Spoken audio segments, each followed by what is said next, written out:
Good afternoon, folks, and thanks for joining us. My name is Tim Wheaton with MMA Sucka, and joined as always by the editor at MMA Sucka, Frazer Krohn. Frazer, how are you doing today, sir? Yeah, good, mate. We're just talking off air. It's not an awful lot of talking points, so it might be a slightly shorter show today, but I'm sure we can always find about an hour's worth of stuff to discuss. So It won't be an issue at all. Have you met us? Man, we're never short for words. We got so much crap to talk about too. We got drama. We got fight of the year contenders. We got definitely upcoming fights, which are not fight of the year contenders. So we'll have a few things to break down, but we had Max Holloway in a war against Yair Rodríguez this past weekend, and it was a great fight. Yair really did show why he was considered such a hot prospect. The only thing that got in Yair's way was injuries and suspensions and other things like this. But Yair Rodríguez is one of the best prospects we've had in the history of the sport. He did intelligent things in this fight, controlling the hands, kicking out the lead leg to counter the jabber. He did incredible things in this fight and stole rounds off of Max Holloway. In fact, in the history of MMA, if you looked at pound for pound greats, using the original term of the most talented, regardless of weight class, Max Holloway is one of the greatest fighters we've ever seen. And Yair had an amazing fight against him. Unfortunately, the future of featherweight is not any clearer now than it was before the fight. So it makes it a little bit more challenging to discuss what the future holds for these gentlemen. Regardless, they are the two of the most exciting fighters in the history of MMA. Regardless of what they do next, it's going to be exciting. But what did you see in the fight, and what does the future hold for these two gentlemen? Yeah, for sure. I mean, I sort of echo everything that you said, that, you know, the featherweight division on paper is very strong, but in reality, Max Holloway's got to get the next shot. Just as a result of the last two performances, he's I wouldn't say he dominated this performance. Obviously, he dominated against Calvin Kattar in January, but his performance wasn't dominated. But he showed a more well-rounded game. You know, we landed 3 takedowns. The previous best was 2. You know, he had fairly decent ground and pound, actually. He obviously cut Yair open with I think it's a straight right in the first round, but you know, he caused massive swelling on the other eye just from ground and pound elbows. And you know, he hadn't landed a takedown since the Brian Ortega fight, and off the top of my head, I can't remember that takedown at all. So obviously, it wasn't that effective. And you know, we like I said, we saw a much more well-rounded game of Max in this one. But I think that was as a result of Yair Rodríguez forcing him into the well-rounded game. We saw from the first and the second Volkanovski fights, Max is susceptible to low leg kicks, which I'm surprised wasn't sort of exploited by Aldo when they fought, because Aldo, as we know, is one of the best leg kickers in the game, or was one of the best leg kickers in the game. Obviously, he's gone away from that a little bit, but as good a performance it was for Max, and as good as a fighter that he is, that is a humongous hole in his game, being so susceptible to the low leg kick. And I think, you know, he's really got to address that before, you know, we're assuming that he'll fight Volkanovski next. He's really got to address that, because Volkanovski, I think, is as well-rounded as Max, if not slightly better well-rounded. Probably not so slick on the feet, but he's got a better wrestling game. Now, if you take out Max's lead leg in the first 2 or 3 rounds, he hasn't got that sort of pop back off his lead leg to try and get out of the way of the shot, or, you know, he's going to be a little bit slower getting away from a potential shot from Volkanovski, which is, you know, is in my eyes a massive hole in Holloway's game. It's like we saw with Nate Diaz. RDA utilized the low leg kick against Nate Diaz because he was so heavy on that lead leg in the boxing stance. And then McGregor uses it in the second fight because that is a surefire way to victory against Nate Diaz, is to just kick the leg out. And I think that's possibly what's going to sort of be not so much the demise of Holloway, but it's going to be a real problem for him against Volkanovski a third time round, if that's the fight to make. Yeah, and with Nate Diaz, it was also the stance. Like, I think Benson Anderson had the easiest fight of his career just because he kept kicking at Nate's leg. You know what I mean? Like, it's just their stance. And this is the problem this is one of the more interesting aspects of MMA, is that when you go from the first Volkanovski fight to the second Volkanovski fight with Max Holloway, you can see him make adjustments to counter the lead leg, which was to use a more Muay Thai stance, which is lifting the lead leg before entries. Therefore, any kick, like it might be a fake teep kick, or it might be able to parry a kick, or like any kicks coming into that lead leg would not land with the same impact because it's lifted off the ground. The problem with the Muay Thai stance is that when your lead leg is lifted, now you can't go into punches quite as fast as you could before, and you definitely can't go into takedowns because all takedowns and punches are generated off the lead leg. So it's particularly interesting in MMA to try to find a balance through all these different martial arts, because Max is a guy who could do boxing fairly well. He's a guy who could do Muay Thai fairly well. Clearly, he can do grappling fairly well. But trying to put it all together, because your opponent is always trying to think one step ahead of you.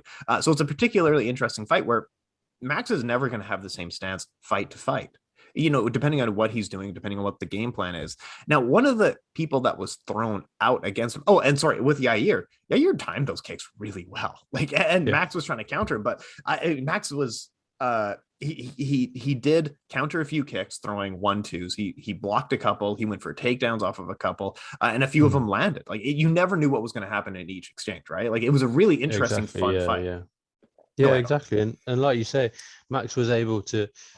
I think the first round, to be honest, I know the judges called it for Max. I thought that was a clear Yair Rodríguez round. First round, he's battered the lead leg of Max. And I don't think Max was expecting it to quite that volume. It was constant. It was every time Max went orthodox, he'd batter the lead leg, and like you say, by the third round, Max was able to sort of get his timing down a little bit better, and he did sort of have that rush double. I think it was in the third round where Yair sort of pretty much before he even threw the kick, even if it was going high, if it was going low, if it was going to the body, Max had timed it so well that he couldn't even get his foot up to the target, whether it was going to go to the leg or to the head. Mm-hmm. He timed it and managed to sort of dump him on his backside, and it was that was a good takedown from someone who's traditionally a Hawaiian kickboxer, as this walkout music suggests. But I think, we're going on about how susceptible Max is to the leg kick. I don't think it definitely affected him, and I don't think the game plan would have been to go in and go for takedowns and whatnot. But with that being said, how we've seen the pictures of the state of Yair Rodríguez's foot at the end of the fight. Yeah. How hard is Max Holloway to be able to, Yair's clearly kicking with some power, and Max is at no point do we really see him. He was affected to the point that he's had to adapt the game plan and mix up his game a little bit, but it's not to the point where his legs buckled and he's almost falling over on that lead leg. He seemed to be falling over on the lead leg after Yair had kicked it, but as he was throwing a strike, so all the weight was going through that leg, and Yair, like you say, was timing it well, and he was going, as he was sort of throwing, he was getting kicked, and he was slightly off balance. And the whole fight itself, I thought was really, really, it was edge of the seat stuff, because both men, I think there was an exchange either at the end of the first or in the second where Yair lands a big 1-2 on Max, and Max just answers with a big 1-2 back, and Yair sort of just shakes his head and nods his head like, I got you and you got me straight back. And it was, like I say, it's a really, really good fight in my opinion, and deservedly fight of the night. It's amazing to see when we come away from a fight and we can talk about how inhumanely tough someone is. And it happens in MMA quite a bit. These people are so ungodly tough. It doesn't make any sense. Yair Rodríguez clearly broke his foot. His best round was round 5 when his foot was clearly shattered. It was clearly swelled up. How do you do that, man? I get like a paper cut. I'm taking the day off kind of thing. Max Holloway, supremely tough. Taking like upper, I don't even know, uppercut elbow type shots. Like you said, the 1-2. Yeah. He ate a head kick in this fight and just kept coming forward. But this sport sometimes is insane, right? Yeah, it does. As a Max Holloway fan, I'm a fan of watching him fight, because, like you say, you never really know how he's going to come in, like sort of technique and style wise. Roughly that he's going to try and keep it in the stand up and pepper you with volume. But from a perspective of a Max Holloway fan, it does get me nervous. He is not scared to take a couple of big shots to land one, and your chin can only hold up for so long. We saw Chuck Liddell have the wars, and now his chin is essentially made of glass. Yes. How long is it going to be until? I mean, we saw Dustin Poirier really hurt Max Holloway when they fought in the first round, especially. So how long is it going to be until, these wars start to catch up with Max's chin? Although he's not taking an enormous amount of damage, like that was a tough fight against Yair Rodríguez, and Rodríguez was landing on him frequently. And like you say, in the fifth round, he was landing on him frequently as well. And, although he didn't take an awful lot of damage against Calvin Kattar, he also did take damage. I think the headline coming out of that is just how good Max Holloway was. Calvin Kattar did have his success in that fight, with the stepping elbows, with the 1-2s, with the, the boxing of Kattar. So it's I read something on Twitter is how long is Max Holloway's chin gonna hold up? And like I say, from a fan perspective and someone that watches the sport for the love of the technique as well, I hope it can hold up for the rest of his career, because we want to see Max Holloway not hindered by his chin. Yeah.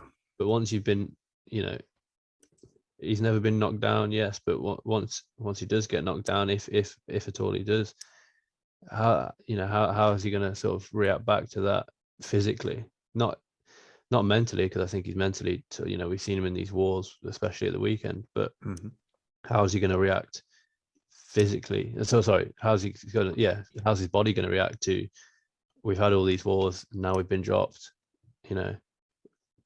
does his chin deteriorate? And it's something that I think will be interesting, especially as he's talking about a move up to 155 potentially. So, these boys hit harder just naturally than the 145ers. So with any luck, it will hold up so we can get the best Max Holloway possible. I completely agree with you, but it's so hard. He's only 29 years old. He's already been through several wars. He's been through many title fights going back several years. I wonder the same thing that you do. Like, how much more can he do? And I'm not saying it's any knock against Max Holloway. It's human. There's no example of a fighter with longevity in MMA whose chin has held up, especially guys who are known for tough chins. But guys like Mark Hunt fought the best kickboxers of all time and went to wars and was taking Mirko Cro Cop head kicks.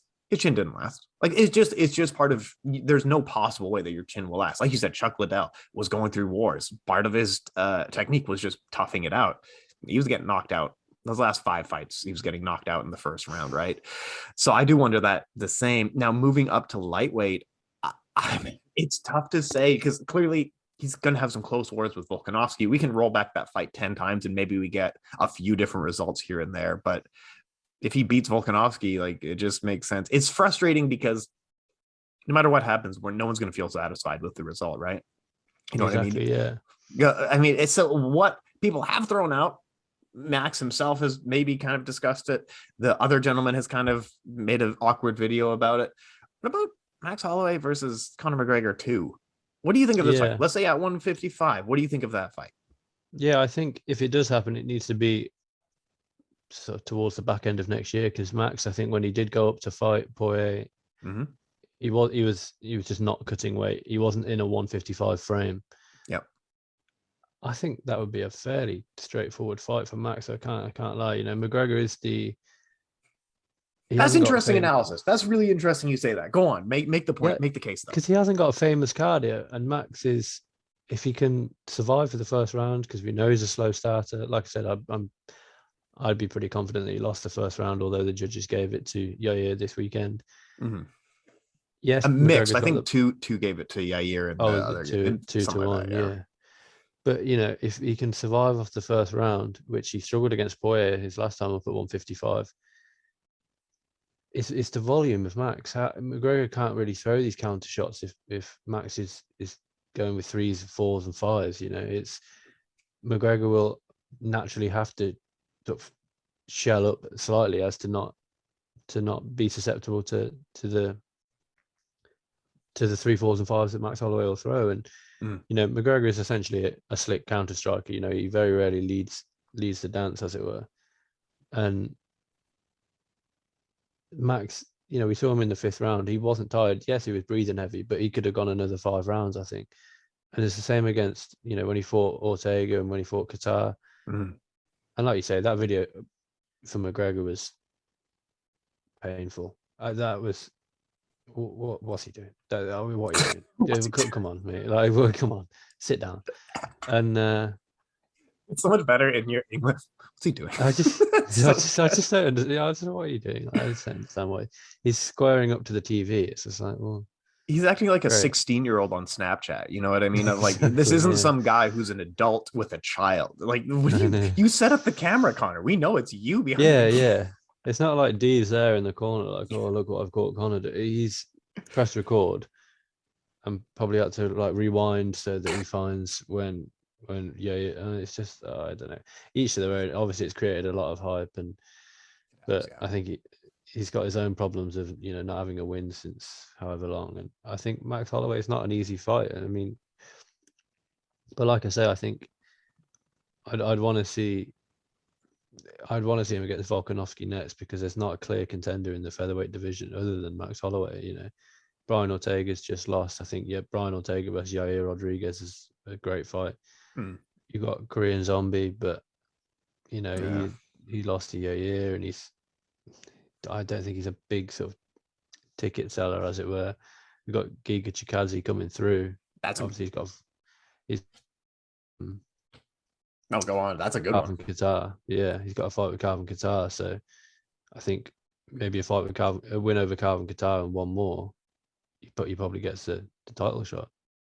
I totally co-sign with everything you're saying. Brian Ortega, Yair Rodríguez is the next fight to make. Like, there's just no bones about it. Give me that fight. That's a great fight. I actually think Yair probably wins that one. For sure. But Brian wins fights. That's just the bottom line. He just like throws on a quick snap down kind of thing. He wins fights. And the thing is with Yair, he's taken 2 years out and he looked that good against Max Holloway. If he stays active, who knows like how good he can be, because everyone like Dom Cruz, ring rust doesn't exist, XYZ. It does. Yeah, exactly. And his cardio is not going to be 100% where it is because it's different cardio. They were saying it on the broadcast. Yes, you spar in training, but you're not going 100% in training because you'll get injured or you injure your sparring partners. Yair's going 100% in these fights, so his cardio, we saw him fade ever so slightly, and I think the pace did get to him, which is what you don't want to do against Max Holloway for sure. But the more active that Yair stays, the better his sort of fight cardio is going to be. And the unforgotten man at 145 is Zabit Magomedsharipov, and I have no doubt about it that Yair would beat Zabit now, especially just off the back of that performance. And Yair is, I think, one day gonna fight for a title, but probably just not in the Max Holloway era, which is, we say it about, Daniel Cormier is the best light heavyweight there's ever been if John Jones didn't exist. We say stuff like that all the time, but it's unfortunately it's true for Yair Rodríguez. Is that he's going to struggle to get into that title shot picture without having to beat a Max Holloway, because Max has now always got that win over him. And you threw a lot at me here, but the only you're going to stand in front of the biggest Shogun Hua fan and say that Daniel Cormier is the number 2 light heavyweight. Okay. I'm gonna write an article about this. Okay. I see, and this is the thing. Well, when we talk about there's a scale in MMA, and on one side is entertainment, and on the other side is sport. You and I are so clearly close to the sport, because I was like, "How about Max Holloway versus Conor?" And you were like, no, I don't really care." Max probably wins that. I think it makes sense to fight because they've got the history, but at the same time, I think it doesn't really do much for Conor as far as getting back to a title shot, which I imagine is his overall sort of aim. And for Max, a win over Conor slowly but surely is, deteriorating in importance. Beaten twice by Poirier, beaten by Khabib, beaten by Nate. He's got a win over a cowboy at 170 just because they couldn't be bothered to cut weight for that fight. And it's just like, well, it's getting that one back for Max, which I think is important for him. But I think on a personal note, you'd probably want to get the ones back against Volkanovski because there's more for Max there. And, potentially if he thinks, obviously he's going to go into the fight thinking that he can beat Volkanovski. It's going to be more money coming out of that fight because he'll be a champion. He'll get the champion sort of bonus, as it were. But you're still thinking with your sport brain. You got to think of like what's going to make the UFC money in the short term. Yeah, that's probably true. what they're going to do. That's true. Unfortunately, I haven't got my business head sort of screwed on, and the McGregor fight will make money if he fights Holloway. Now we're talking. Yes. Yeah. Regardless of who McGregor fights, he'll make money. But in your opinion, do you think Max Holloway sort of transfers over into the casual fan? I think he should, because he is one of the most entertaining fighters in the history of the entire sport. And like I say that as like a snob who's been watching the sport for a long time. It's not just like a fair weather fan or what have you done for me lately. He is absolutely one of the most entertaining fighters in the history of the sport. Yeah, for sure. But he's fighting on a headline at the Apex. He's not fighting on a big main card co-main event. That's He fought on ABC. Yeah. No one watched it. It got really bad ratings. It was opposite to, I think, a college football game or something like that. Exactly. And, I completely co-sign with what you're saying is that, in my opinion, he should be top 5 biggest names in the sport. He doesn't get himself into all these awful hitting old men in bars situations. He's got an exciting style. Yes, Khabib's probably one of the biggest names in the sport, but did he have an exciting style? Some would say that he didn't, because the casual fan wants to see sort of standing and banging rather than slick elite grappling. He doesn't. He rocks the mic. He's good on the mic. He's got he's active on social media, and he's got he's got his wife now and his kid, and he's funny as well. He can have a joke with Daniel Cormier, and he transfers over into the mainstream well, and therefore should be, in my opinion, a much bigger star than he is. But I think the only thing that's lacking for Max is that knockout power. If he got the viral knockouts, I think he'd be a massive star. But I think deep down he knows he hasn't got that knockout power, so he has to do other things to get that viral moment, like we saw against Brian Ortega when he sort of lifted Brian's hand up to sort of show him what people were interpreting it as he was showing him how to block the punch, which I don't for a minute think that's actually. I think there was hand fighting, and Max seemed to, I wondered that too. Yeah, exactly. But that's a viral moment because the casual fan think, oh, look at this guy, he's helping his opponent, whereas we know about hand fighting. Yeah, he's likely just trying to put Brian's hand somewhere and dig to the body. But I'm the best boxer in the UFC, baby, looking outside the octagon and carrying on punching and slipping. That is, I'd say, top 5 most viral moments of the UFC this year, without a doubt. Absolutely. And he's that smart that he can know, I'm not going to get a big one-punch knockout like Usman over Masvidal, but I'm going to do this, and it's definitely going to get clicks and get views. I'm sure that's not why he did it, but he's always thinking about, how am I going to put myself out there and show just how good I am without having to do the sort of brute big one punch knockout. And it's very smart of Holloway, in my opinion. Yeah, and in mic interviews, anything like that he does online or whatever he does, he comes off as very genuine. I think being genuine sells. He's not pretending to trash talk. He's just a chill guy, and that's all he does. No one trash talks him. He doesn't trash talk others. He's just a chill guy that comes off that way. Moving down the card, we had an awkward heavyweight fight. You know how heavyweights do. So we had a weird fight. So Marcos Rogerio de Lima beat up Ben Rothwell, kind of well, I guess, and then Herb Dean did a half stoppage, and then committed, and then he said, "Yeah, well, let's do a full stoppage. Let's go for it." Herb Dean has been known for this for the last little while of hesitating. And I am still of the camp of let fighters finish the fight. Let fighters I don't want to sound like I'm a very brutal person, but let fighters finish the fight. Let fighters fight. People are tough. And this is someone's, Ben Rothwell was in a condition where he potentially could have fought back. I'm not saying he would have, but he potentially could have fought back and won the fight. And this is someone's income. This is someone's livelihood that we're fighting with here. What do you think of the stoppage, of course? Yeah, it's just weird. I don't know. Like you say, I think he was still essentially on his feet. And I know that it's not, you don't have to be sort of flat on your back to have been KO'd, but at Certainly the same time, we've seen, this weekend, throwing it over to boxing in the UK, Terry Harper was stopped on her feet after a huge right hand. She sort of froze, still stood upright. brilliant stoppage by the referee, got straight in there and stopped the fight because there's no need for her to take any more damage. Sure. And she was still, she was still on her feet. She wasn't up against the ropes receiving. It was one big punch essentially knocked her out on her feet. She was asleep on her feet. Like I say, we don't need to see people lie flat on their back or just shell up to get the fight called off, as it were. But when you're in a grappling situation like that, and you could see that Rothwell's arms were sort of still, he wasn't out and he wasn't receiving damage to the point where he was out. Let that go even 5 extra seconds. DeLima might have landed an elbow, a chopping elbow, or a hammer fist or something, and then knocked Rothwell out. But then you've got a conclusive end to the fight. We don't know, Rothwell could have been almost, we know Rothwell's fairly decent on the floor. He could have been bouncing back to his feet and maybe even got a reversal because DeLima was obviously off balance, kind of rushing in to try and stop the fight. Mm-hmm.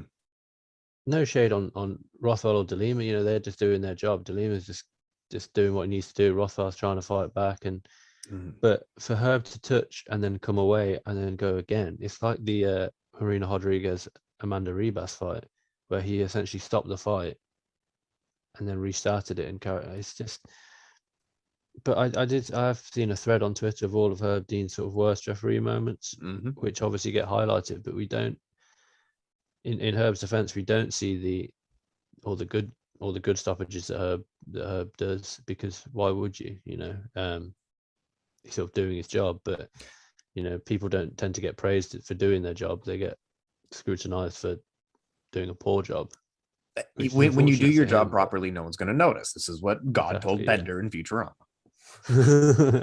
Exactly, and it's a shame for Herb Dean because he is getting a lot of stick online, but rightfully so. It's not like a job where it doesn't really affect anyone. This is people's livelihoods you're talking about. But yeah, I completely co-sign with you that I think the fight definitely could have gone even 2 or 3 seconds longer to get a conclusive, right, Rothwell is not in a fit state to fight back, let's call the fight off. And it was only 30 seconds into the fight, 40 seconds into the fight, so it's not like he's tired or anything. He could have got that sort of almost that second wind of being caught, rallying, and then going again. But Herb didn't let him, which is a shame, really. If this was a standing 8 count, it would have Ben could have won the fight, given what I mean. Like he wasn't sure out kind of thing. But however, it's just consistency. If it was a new referee and he did this stoppage, we would have said like that was a bad stoppage, but moving on. But because it's Herb, it's so consistent of like we've seen you do this a dozen times before. Felicia Spencer dominates. Man, how far ahead of the pack is Amanda Nunes that Felicia Spencer is out here just like not even a close fight. She's looking amazing. She looks like a John Jones, BJ Penn style world beater out here. Amanda Nunes is absolutely dominated. Like this, how far ahead of the pack is she, right? I mean, I just don't understand this fight, though. With that being said, true, fair enough. Yes, I just don't. It's not okay. I don't not understand this fight. I just don't understand this weight class. The division. What does that do? What does that win do for Felicia Spencer?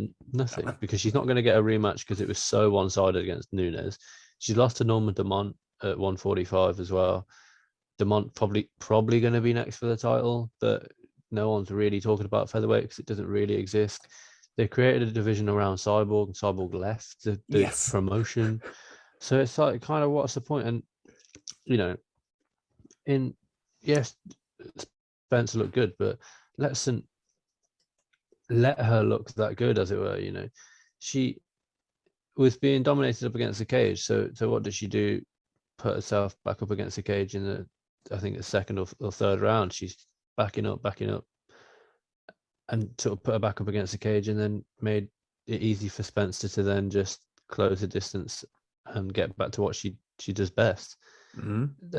It just didn't make sense to me. I think, in my opinion, that shouldn't have been the women's fight that was on the main card. It should have been Andrea Lee versus Cynthia Calvillo, and Andrea Lee put in I thought she was phenomenal in that fight, and I don't know why that featherweight fight got that main card slot, because I think, like I say, Andrea Lee and Cynthia Calvillo always bring it, and it would have been a better fight to put on the main card, in my opinion.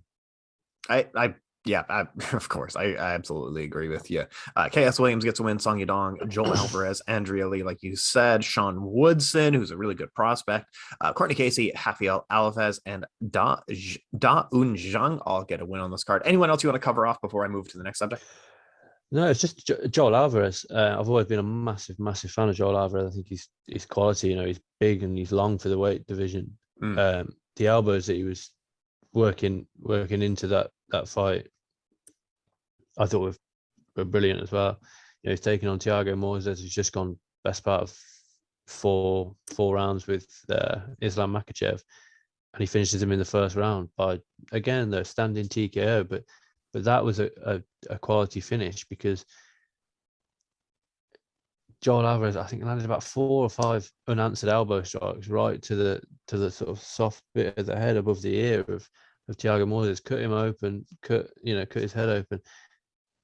There was no need, and there was no controversy over that stoppage, because that was a standing TKO where Moises wasn't in a position to fight back and Alvarez was dominating. No one has an issue with that, because it's a good stoppage. Yeah, but that sort of doesn't. No one gets praised for that good standing TKO. But yeah, Alvarez, he's big, he's strong, he's good on the ground, and I think Thiago Moises was ranked number 15 going in. Whether I had a quick look at the rankings, a lot of people are booked up in lightweight. You'd expect Joel Alvarez to get a ranking off the back of beating the number 15 guy, but Rafael Fiziev, Brad Riddell, Diego Ferreira, Gregor Gillespie. Obviously, you got Conor McGregor, ranked number 9, but Alvarez obviously isn't a big enough name to fight McGregor. You got Arman Sarukian. Pretty much all of those guys are booked. I think, maybe a Bobby Green fight, because Green always brings it, and he obviously coming off the big fight last week against Aya Quinta, big knockout, or like a Nasrat Hatparaz, who I think stock went up when he fought Dan Hooker a few weeks ago, or a couple of months ago, sorry. These aren't top 15 guys, but these are guys that you need to be beating to get yourself coming into the rankings at 13, at 12. A win over Bobby Green isn't going to make your stock drop any at all, and same with Nasrat Hatparaz. So I think Joel Alvarez is in a difficult position, but yeah, I like I say, I've been a fan for a long time. He's really good, in my opinion. Yeah, that's the crazy thing, and it should go without saying, because this is a real sport, and you would never say this about any other sport. But to break into the top at lightweight, you actually need to be quite good. Could you imagine me saying that about a basketball player? Like, yeah, to reach the NBA, you have to be quite good. But honestly, the lightweight division, you have to be like so above average that even some guy like Diego Ferreira and Gregor Gillespie, these guys are really notable, and they're barely in the top 10. You know what I mean? Or they're barely in the top 15 sure. Even, and they're so good at what they do. I mean, if you look down the other rankings, you've got women's bantamweight. Lena Landsberg is ranked number 12, and she's pregnant or just had a baby and hasn't fought in however long. And we're looking at, just taking another example. How about men's heavyweight? A guy with no wins, like Walt Harris and Sergey Spivak. Top 15 guys, man. If you were over 6 feet, like, you could maybe rank in the top 15 at the heavyweight division. I mean, it's true what we're saying. It's unlucky for these guys that they weigh 155, because they have to, they have to be really good to get into the top 15, like you were saying. With the greatest respect to Chris Weidman, he's, since dropping the title, he's 2-6, but he's still ranked in the top 15 of the division. Kevin Holland has gone up Kevin Holland has gone up from, there's, according to the UFC website, there's no number 13. They've messed this up. And Kevin Holland, I'm assuming, is ranked 13, but hasn't won a fight in how long? He's coming off the back of 2 dominant losses and a no contest, but he's still ranked in the top 15, and it just makes you he hasn't won a fight this year. Yes, he had a very active year last year, fighting, I think, 4 or 5 times. But you've got to ask the question of do the rankings really matter? Because especially at lightweight, any of the top sort of guys from 7 to 15 could fight each other. and they'd be entertaining close fights. And it's unfortunate for, like I say, it's unfortunate for those guys that they weigh 155 pounds and not 170 or 185, because they'd be top. You know, Joel Alvarez, if he weighed 185 pounds, would be top 10. Yes. Okay. Thank you. Yes. You've hit the nail on the head here. Yes, absolutely. If you're in the lightweight, bantamweight division, you need to actually be quite good. And I don't want people to come off thinking that we're haters. We are snobs. And so let's use music as an example. Someone who loves music and is a major fan of music and listens to music all day. Over time, they appreciate great music. They don't waste their time listening to garbage music. You and I have been watching fights for so long, and we're such a fan of fights that we want to see great fights. We know what bad fights look like. We know what bad fighters kind of look like. So I don't want people to think that we are haters. We are just snobs. Okay. So, and now speaking of fights that I don't care about, Jorge Masvidal. I just don't care. I'm sorry. He notably, he's never been that big of a deal.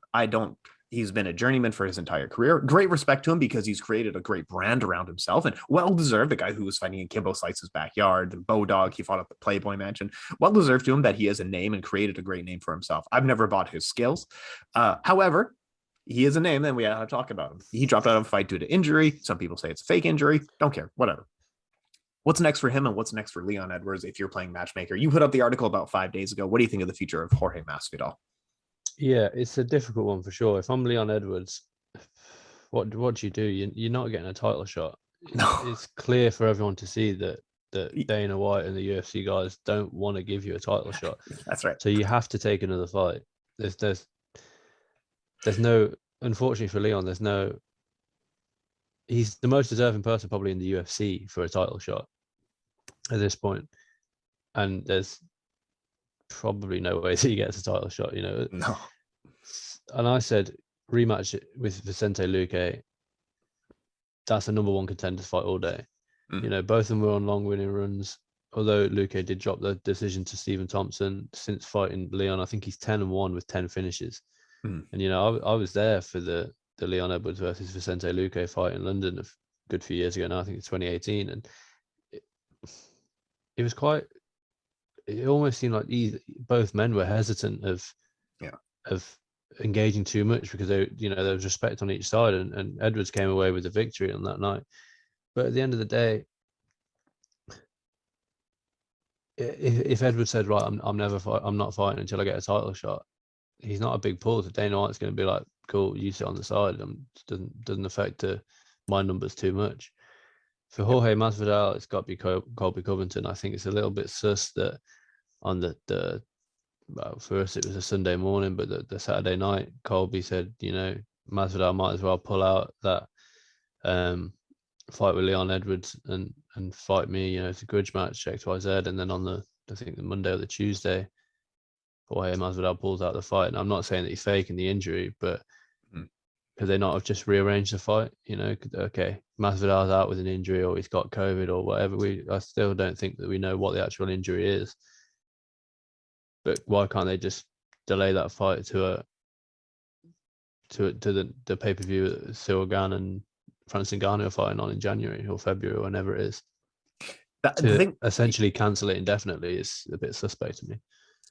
Yeah, I don't know if they're going to coach tough against each other. That's what some people in the group chat were trying to say to us, and maybe that's the case. I'm not interested in that. That sounds very uncomfortable to have to listen to that for like 10 weeks or whatever it is.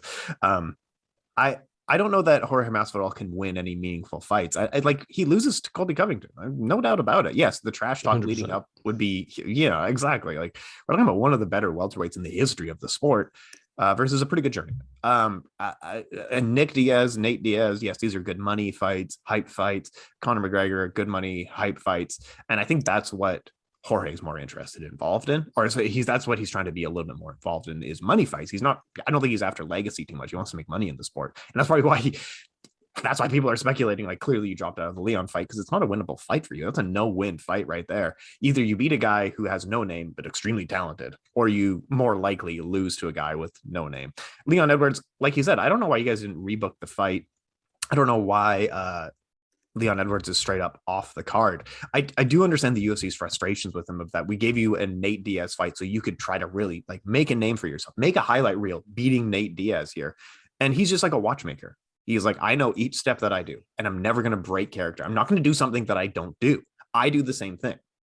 So even on like at the time when you should not fight like yourself and go for a knockout and go for a highlight reel, he's still like, nope, I know exactly where everything needs to be. And then he kind of screwed that up at the end and blah, blah, blah. And we got to talk about that all the time.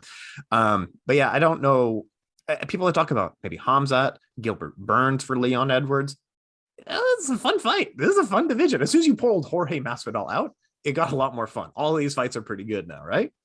Yeah, for sure. It got a lot more competitive. I think, in my head, I often compare Leon Edwards to John Fitch. They're there, yes. They're winning fights, they're dominating fights, but they're not always the most entertaining fight. Yeah. And, maybe Leon is more entertaining just because it's stand-up and there is that potential that he could get a knockout.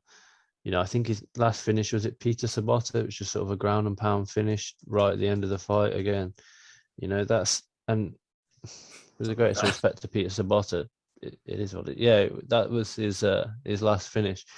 And since losing to Usman, he's only got 2 finishes. Peter Sabata was 4:59 of the third round. So that, let's call it a spade. That was going to decision, and Leon was winning that decision.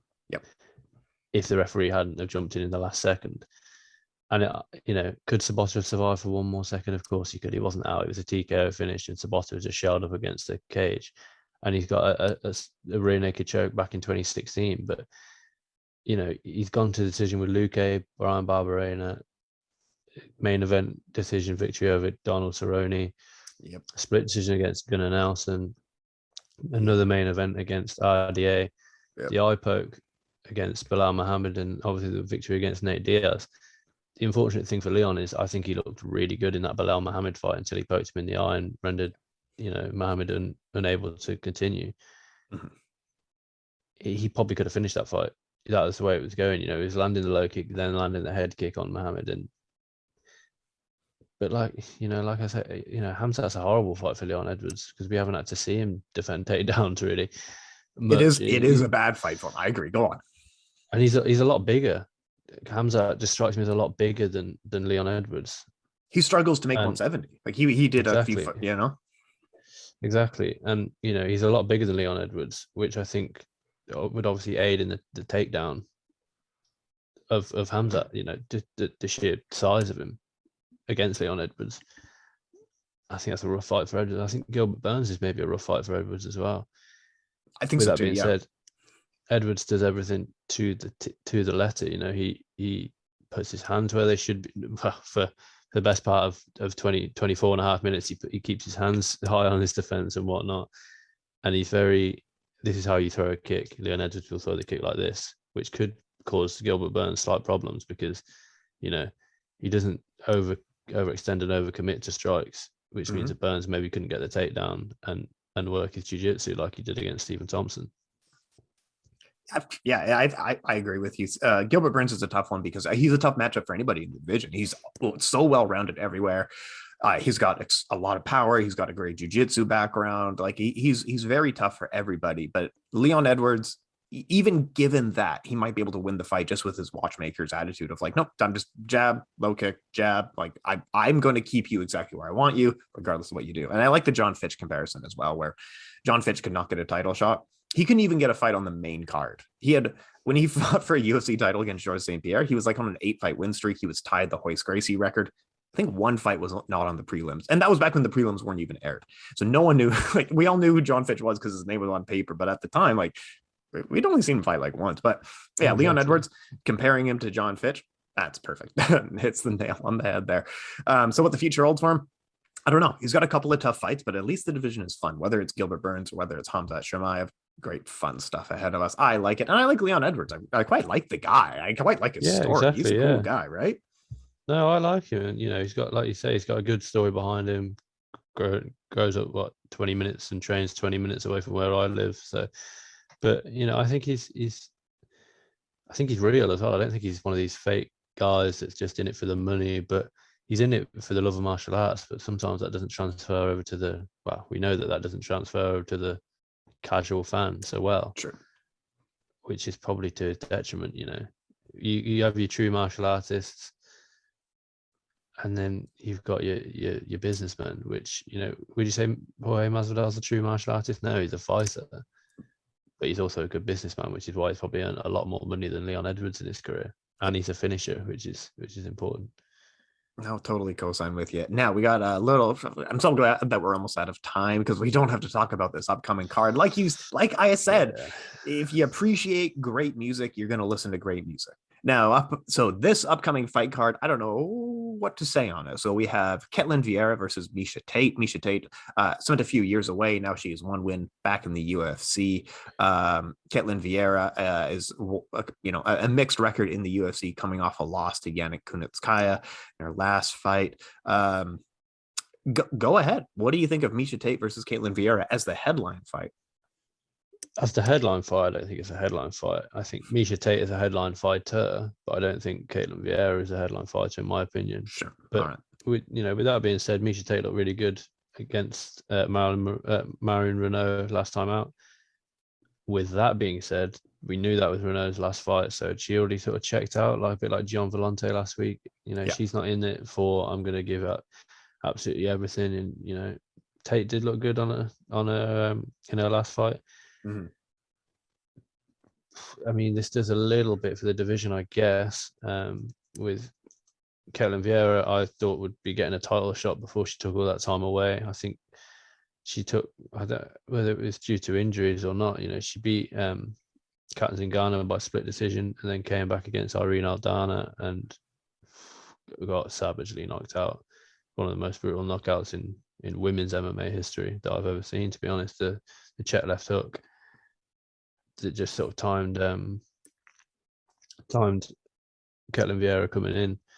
But yeah, if you look at the rankings, it's Misha Tate came in straight away ranked 8th, fighting Kaitlyn Vieira, who's ranked 7th. Yana Kunitskaya is ranked 6th, but she's obviously pregnant, having a baby, and won't be fighting for probably another year at least. Aspen Ladd just lost up at 145 and couldn't make 135. Juliana Pena's getting her title shot against Amanda Nunes. So you've got Irene Aldana, Holly Holm, and Jermaine Durandamy, all potential fights for the winner of this one. But I think, like I say, I don't know if this is a main event fight, but there's plenty of fighters down the card that are really worth keeping an eye on, because I think it's on paper it's stronger than this weekend's card, but then this weekend's card provided tons of knockouts. Well, like you said, I think the Sean Brady Michael Chiesa really should be the title.